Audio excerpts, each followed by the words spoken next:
Ci troviamo al FAMART a Treviso, Ca' di Carraresi, ad ammirare due belle opere a soggetto veneziano.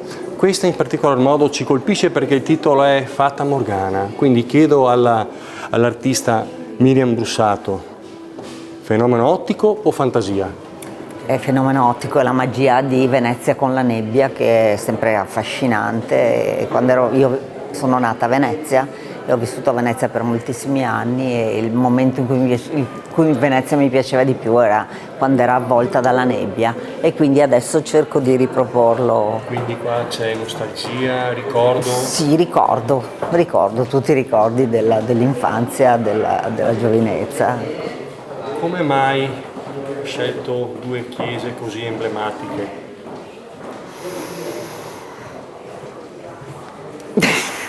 Così, Il suo mi ispiravano in quel momento, mi ispiravano queste due chiese che insomma sono un soggetto che viene spesso utilizzato. San Giorgio non San c'è Giorgio. il sole, sembra È quasi sempre nella nebbia, anche se sospesa, magia, nella nebbia, anche San Giorgio è immersa nella nebbia, La magia di perché Venezia. sto un pochettino, in questo periodo sto seguendo questo filone delle nebbie che mi affascina.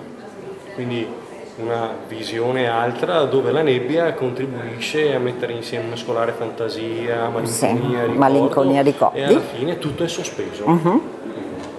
E quindi altre opere, altre chiese? No, sempre le stesse. Sempre le stesse. Sto continuando, sempre le stesse. Sono delle chiese simboliche per te? Sì. Ci vuole dire che chiesa è questa? E questa è la Chiesa della Salute, è la punta della dogana, la Chiesa della Salute. Quindi è un'altra visione perché la nebbia qua così copre anche le volute dell'Onghena e la fa diventare trasognata. Evanescente. Con il sole.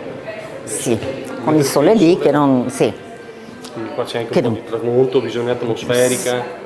In realtà il sole non tramonta di là, ma mi piaceva metterci il sole lì. Quindi giustamente non solamente il fenomeno ottico ma anche la fantasia.